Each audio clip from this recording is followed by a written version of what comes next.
Oi, Raquel, tudo bom? Olá, Ana, tudo bem? Tudo bom. Então, hoje a gente vai conversar um pouquinho, né, sobre os processos de mudança, né, que a gente passa, as dificuldades, como é que a gente lida com isso. E eu queria trazer hoje é, uma mensagem que me chegou através de um oráculo que eu achei interessante, que é falando sobre o arcanjo Azrael, que ele é um arcanjo que ajuda a gente nas transições, né? E essa mensagem vem trazer sobre como a gente passa por situações complicadas e delicadas e como que isso, a gente olha muitas vezes para isso de uma forma é, de que é uma dificuldade muito grande e muitas vezes não consegue captar a mensagem que está trazendo para a gente, né? Mas que sem essa dificuldade, muitas vezes a gente não tem o crescimento. Então, que muitas vezes o que a gente olha como uma dificuldade, na verdade, ela é uma oportunidade para a gente evoluir, desenvolver, né? E se a gente começar a olhar assim para os momentos de mudanças, sempre são difíceis, né? Hum. Porque quando a gente fica na zona de conforto, na verdade, a gente está ali gostosinho e não quer mudar. Gostosinho entre aspas, né? Porque muitas vezes a gente está no sofrimento, mas acostumou com aquela situação. Então, eu queria que você também trouxesse um pouquinho de, da sua opinião sobre essa situação. Uhum. Sabes que eu creio que os momentos de transição e de mudança são sempre muito difíceis. Primeiro porque nós não sabemos ao que vamos. E normalmente a mudança significa que perdemos algo. A nossa mente está sempre muito programada para ganhar, adquirir coisas. Vamos juntar mais isto, vamos acrescentar mais aquilo, vamos fazer mais aquela aprendizagem, vamos fazer mais isto. E não estamos preparados para a perda. E quando há uma mudança, a nossa mente tem tendência a ler como: ok, eu perdi. Houve qualquer coisa aqui que saiu do meu plano.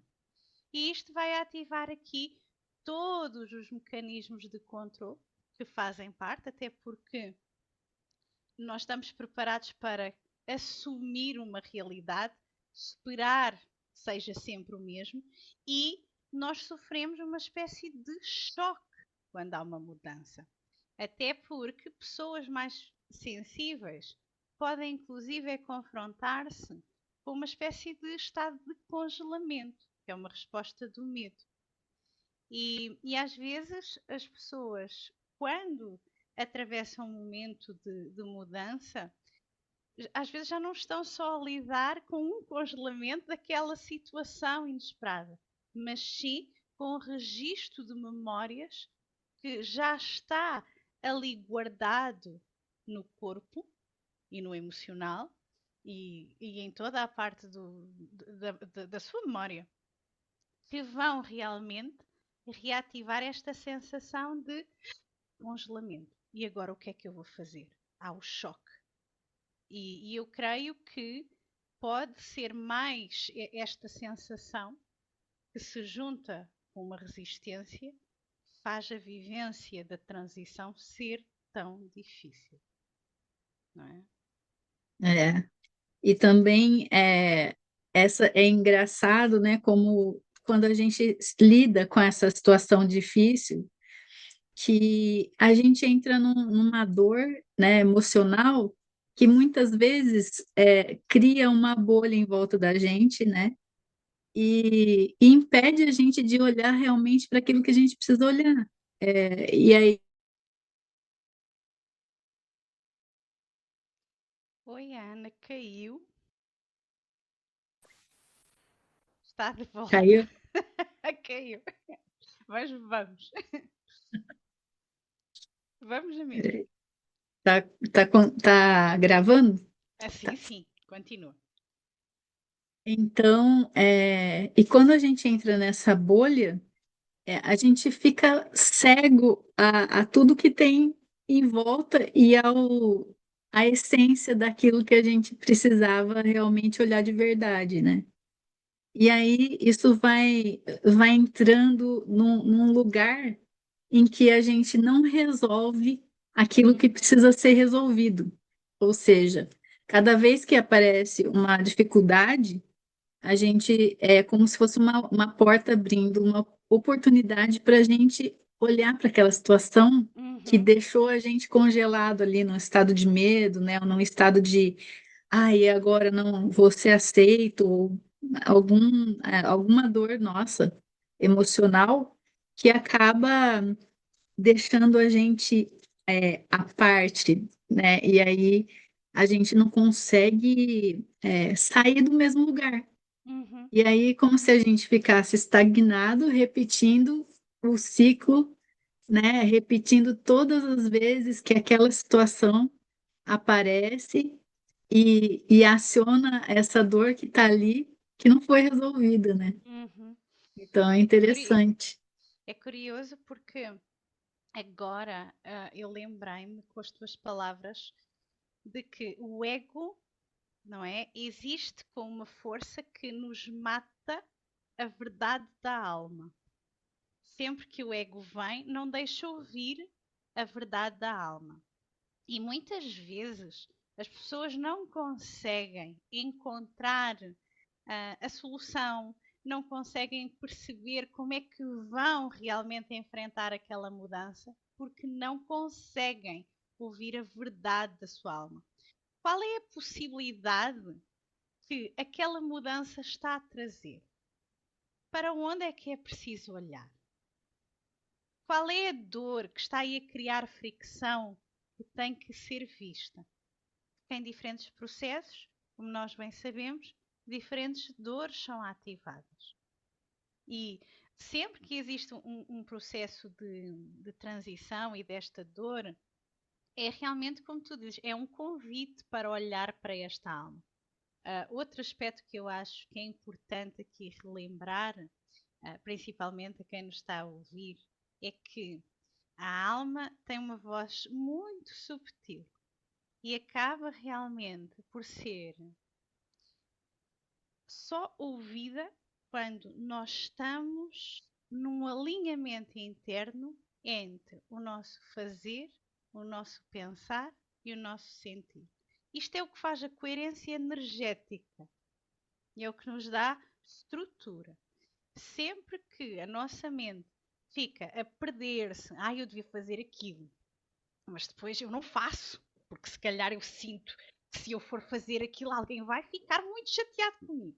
Sempre que se entra nessa roda, nós vamos desconectar-nos da nossa verdadeira essência.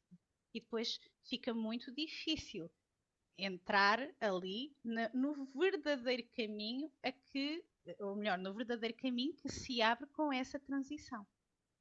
E fica aqui esta dificuldade de perceber, ok, onde é que eu vou agora? Não é? Exatamente. Porque esse alinhamento, né, que você trouxe, é como se a nossa mente, né, ela, ela entrasse naquele falatório, né, do racional Uhum, e ao mesmo tempo acessasse aquela nossa dor, e é como se a gente entrasse num furacão. E uhum, aí você não consegue mais ter acesso à sua intuição, à sua voz interior, né? Que é a que traz a nossa, a que acessa a nossa divindade, né? A nossa clareza sobre aquela situação. Então, por isso que é importante a gente ganhar consciência sobre as coisas, porque é só através do ganho de consciência que a gente vai conseguir enxergar com clareza.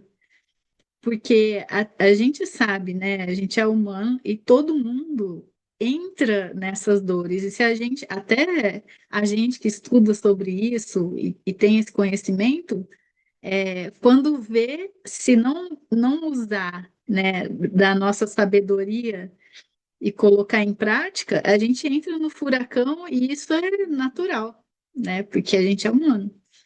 E Uhum. aí, por isso que é importante a gente exercitar a nossa consciência, né? De quando, espera aí, eu estou sentindo isso. Então, o que que isso aqui está querendo me dizer? Que dor que eu entrei? Para a gente, aos poucos, ir reconhecendo qual que é a dificuldade, que dor que está acionando, para eu direcionar para onde é que eu Uhum. vou, né, agora? Porque senão fica muito confuso, né? Uhum. E, e aí, quando você falou do ego, é, me veio assim uma clareza muito interessante, porque da gente olhar e integrar as sombras, né? Porque quando a gente fala ego, todo mundo fala, ego é uma coisa ruim, mas na verdade o ego ele só é uma coisa como qualquer outra, que tem o positivo e o negativo. Então, por isso, quando a gente chama de egoísmo, é o quê? É o ego no topo, né? Quando a gente entra num lugar de desequilíbrio, né? Que está em excesso. Porque o ego, ele faz parte da nossa vida e ele é necessário. Mas quando é que eu tô lá embaixo, em que eu tô esquecendo de mim, que é o ego raso, né? E Uhum. quando é que eu tô lá no topo, que é o ego em excesso, né? E aí é como é que a gente precisa olhar com tudo sem o auto-julgamento, Uhum. porque a gente é preciso que a gente se reconheça e reconheça em que nível que a gente está naquele momento, dar aquela respirada para sair daquela ilusão, né? De que, nossa, eu estou num lugar agora, né? Eu estou naquele tempo que na verdade eu não estou mais lá. Mas se eu não reconheço isso, não ganho consciência, eu continuo lá repetindo e entrando nesse looping de sempre entrar na mesma dor, né? E não sair do lugar. Sim, sabes que isso faz-me lembrar muito até aquele conceito de lealdade que nós temos em mantermos partes nossas agarradas a uma determinada história, a um determinado sofrimento, e essas partes nossas estão ali. É quase como aquela situação que há bocado foi mencionada do congelamento, em que, por exemplo, na nossa infância passámos por um episódio, aquilo foi muito mal, houve ali aquela situação de impacto e, e ficou ali aquela parte nossa presa. E então nós crescemos e muitas vezes nós criamos uma lealdade a esta parte nossa. E quando nós criamos esta lealdade, não é, a esta parte nossa, nós também entramos em autotraição, porque depois já nos deixamos de servir.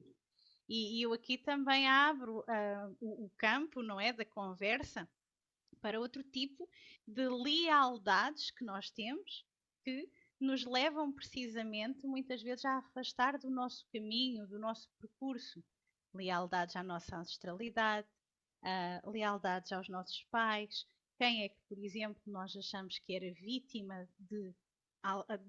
na situação, na relação, e que nós podemos achar então que tem que ser protegido e fazemos ali uma lealdade, ou até muitas vezes com outras memórias que identificamos como memórias de vidas passadas. Eu sei que às vezes este conceito de memórias de vidas passadas pode mexer um bocadinho com as crenças de cada um, mas eu vou aqui se calhar trazer uma ideia para tentar colocar isto de uma forma que seja fácil de expor e de todos abordarmos. Nós às vezes falamos dos arquétipos. Arquétipos é aquela forma padrão, não é? Que nós temos tendência a repetir, todos nós os temos, e que nos coloca a viver uma polaridade de bom e de mau. Muitas vezes a nossa história não é só a nossa história, é de um mito, é de um arquétipo. Quando nós falamos das vidas passadas, as vidas passadas servem-nos para dar a história. O que é que este arquétipo se repete? O que é que eu ando aqui a fazer? E atualmente nós estamos num momento de expansão de consciência. É realmente, ok, vamos aqui abrir a caixinha, começar a perceber como é que fazemos este próprio momento de de transição, porque nós, até a nível do coletivo, nós estamos num momento de transição. E começar a perceber, então, o que é que vem connosco? O que é que vamos soltar para trás? E aqui fica a reflexão. O que é que está disposto a soltar para trás? A perder. Porque a cabeça quer ganhar. Aqui o desafio é perder, largar, solte. E até pare. Pare de fazer. O que é que está a fazer que acha que pode já estar a ser a mais? É começar a perceber o que é o essencial daquilo que é acessório. E é assim que vai começando a caminhar no processo de transição, quer do coletivo, quer do individual, porque o coletivo somos nós todos. Ana. E quando você fala, né, desse soltar, né, me vem na memória, assim, algo que é, de novo, no automático.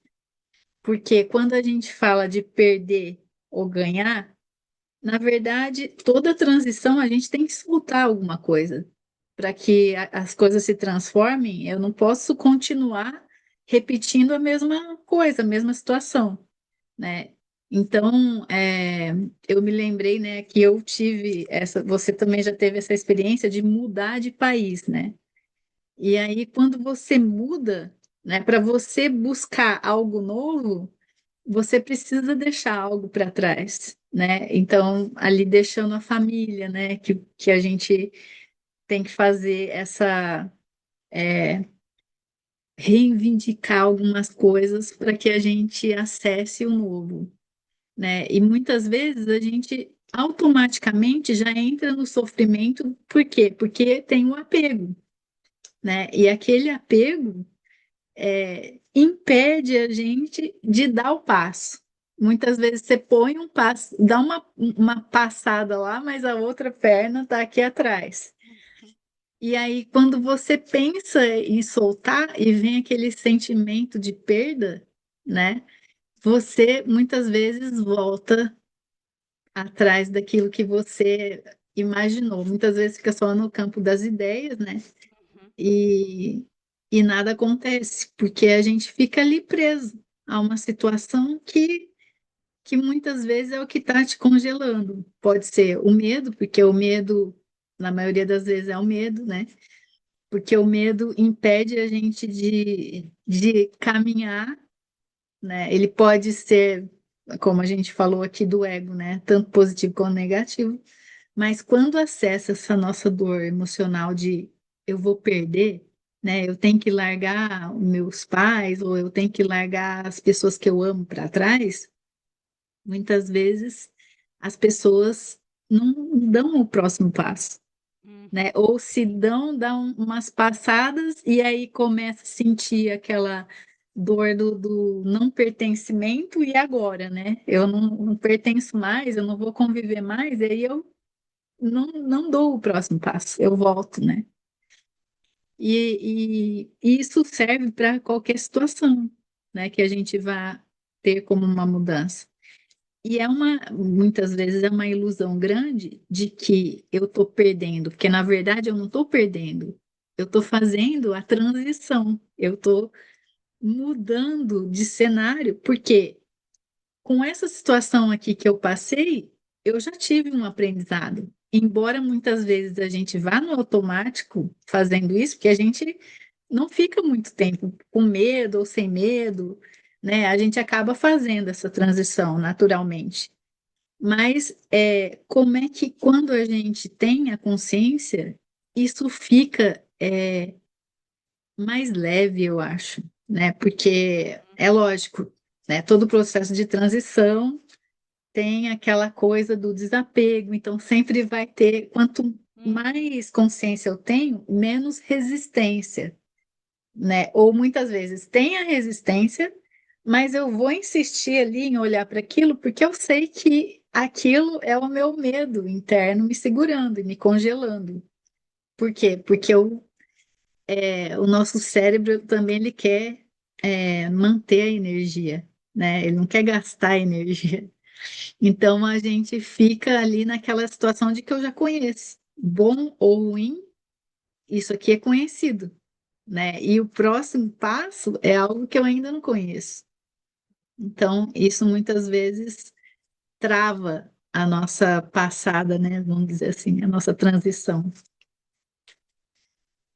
É engraçado isso que tu estás a dizer, porque eu associei agora a um conceito que parece que entrou muito na moda. Pelo menos o meu algoritmo vai mostrando isto com muita frequência, que é colapsar as linhas do tempo, para realmente se conseguir aqui a realidade pretendida e a realidade sonho. E eu creio que acaba às vezes por ser a cenoura que se dá ao cavalo. O cavalo vai atrás da cenoura, não é? Para ver se come a cenoura. Só que é aquilo que estavas a referir. Se realmente não há consciência, se continua a haver resistência, pode haver 30 cenouras e 30 histórias para colapsar as linhas do tempo. Se não trabalhar isso, não chega a lado nenhum.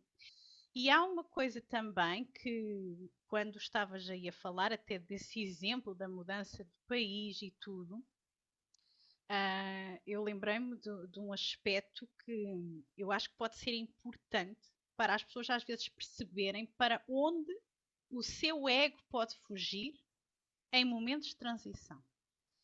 Que vai para aquele lugar da desistência, da passividade, da dormência, em que é como a pessoa dizer assim: eu rendo-me que não posso ser feliz. Rendo-me a esta ideia. Eu se calhar não mereço e a vida é mesmo isto. E a pessoa vê-se ali realmente a perder toda a energia vital, a tristeza começa a apoderar-se e muitas vezes entra-se num processo depressivo. E porquê? Porque não está a ouvir minimamente a alma, está a dizer que não ao risco, que é um não à tentativa daquilo que é o sonho. Porque o sonho comanda-nos. E é extremamente importante aqui, para quem nos está a ouvir, que pense dentro do seu momento de transição, qual é o seu maior sonho? Para onde é que a sua bússola aponta sempre? Sempre nos momentos de crise ou até nos momentos em que está sozinho, para onde é que a sua mente vai? Para onde é que ela viaja? Isso é um ótimo indicador para perceber também a vontade da alma e a seguir o fluxo dessa vontade da alma. Ah, há uma coisa aqui que eu também vou trazer e que faz ponte com aquele aspecto de que falámos ali daquela autotraição que pode acontecer, que está relacionada com. Com ai, eu perdi-me. Você estava Perdi-me. falando sobre aquela vontade que vem da alma, né? Que Uhum. muitas vezes o indicador está naquilo que você tem tendência a fazer ou aquilo. Sim, exatamente. E eu estava a fazer a ponte com a autotraição. E esta ponte com a autotraição é porque quando nós realmente nos traímos muito e deixamos de nos ouvir e traímos os nossos sonhos, é quando precisamente deixamos de perceber e de entender a vontade da nossa alma. Porque às vezes nós temos que começar a entender qual é a vontade do nosso ego e a vontade da nossa alma. Muitas vezes a vontade do ego é na procura do reconhecimento. Deixa ver como é que alguém me vai admirar. Deixa ver aqui como é que eu vou conseguir ter palmas. E isso não é o sussurro da alma. O sussurro da alma é precisamente o que é que vai fazer nos seus momentos quando está só. Onde é que se perde horas? Porque todos nós temos um fraquinho qualquer, não é? Por alguma área em que nós ficamos ali horas. E agarre-se a esses momentos, a essa preferência, para o sustentar precisamente nestes momentos de transição. Exatamente. E quando você falou, né, dessa situação em que onde é que eu vou ter palmas, né? É aí que a gente entra de novo nas nossas dores, né? De ser aceito, né? De ser querido, né? De ser visto. E aí, quando a gente entra nessa situação, é exatamente quando a gente se perde da nossa essência e é onde a gente acaba confundindo tudo, aonde entra o falatório mental. Por quê? Porque a gente sai da nossa essência. A gente entra para aquela situação de comparação com o outro, né? De que, isso é mais aceito do que. E aí a gente entra de novo no. Espera aí, eu não sou bom o suficiente, né? Aquilo que eu tenho não tem valor, né? É exatamente aí que a gente se perde. Quando a gente entra nesse ego exacerbado que precisa de palma, que precisa da aceitação dos outros. E eu vejo isso como assim a situação mais comum que acontece na nossa vida, né, de uma forma geral. E quando a gente entra nessas dores, a gente acha que aquela dor é só nossa, Uhum. que a gente é como diz aí, o cocô do cavalo do bandido, né? Que aquilo é só comigo, que aquela insegurança é só minha, chega a doer, né, na gente, como a gente fosse aquela criança que recebeu o não, ou que recebeu a reprovação, né, ou que foi rejeitado pelos amiguinhos, ou alguma situação assim, em que a gente ainda não conseguiu te desdar esse nó, né, soltar essa dor, né, e isso é muito comum, né? E aí é onde a gente precisa voltar para a gente, né?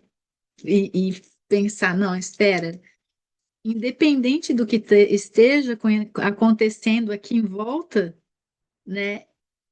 Quem sou eu? Eu tenho meu valor, né? E a maior dificuldade da gente entender aquilo que é da alma é porque geralmente aquilo que a gente faz com essência não tem peso, né? Então, é aquilo que naturalmente você faz de uma forma fluida e que você muitas vezes não se dá o valor.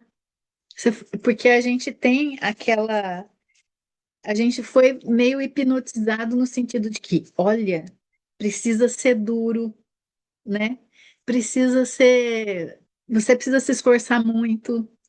E aí, para você conseguir ter a recompensa.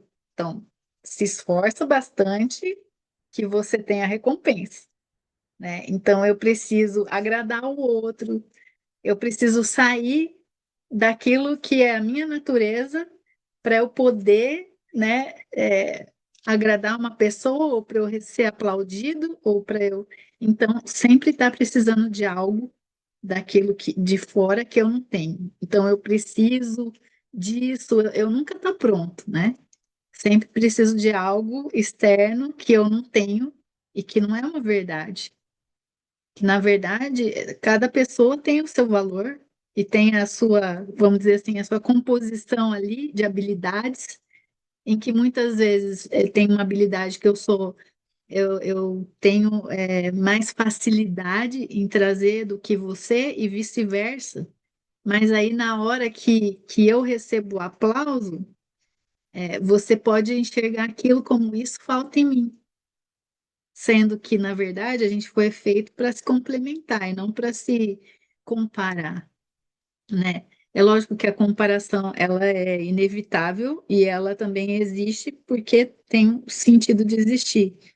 Mas é nessa situação de me comparar e me sentir menos, né? Eu posso te admirar, posso admirar suas qualidades, mas isso de uma forma que venha a acrescentar e não me fazer entrar no ego, né? Mas esse é a nossa é o nosso desafio, na verdade. É.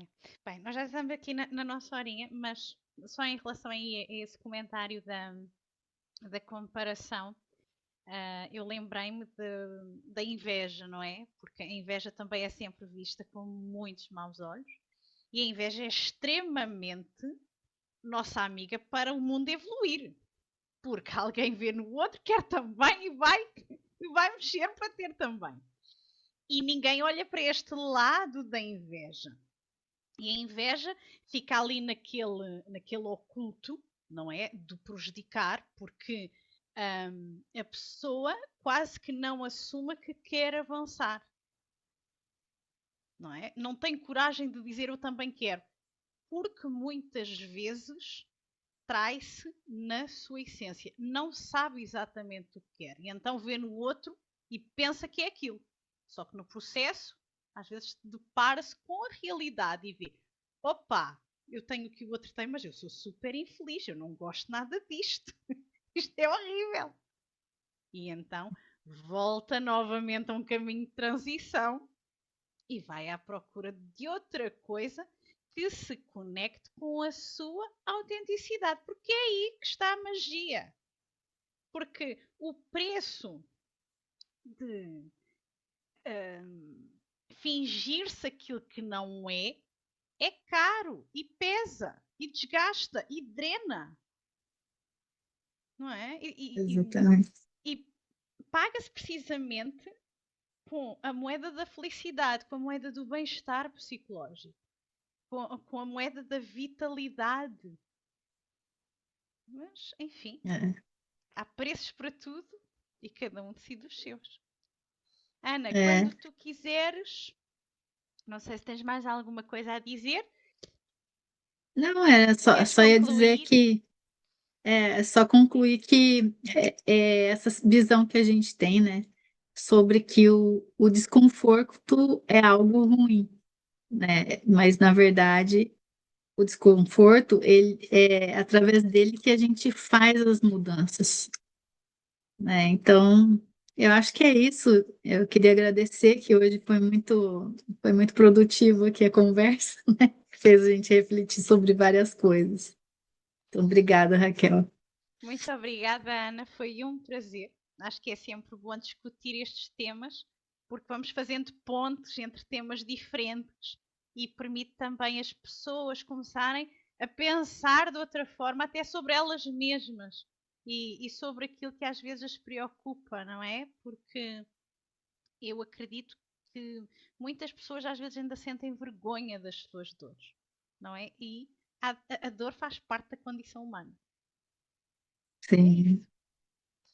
Tá bom. Ana, Até a muito próxima. obrigada. Até à Obrigada próxima. a você. Obrigada. Até mais.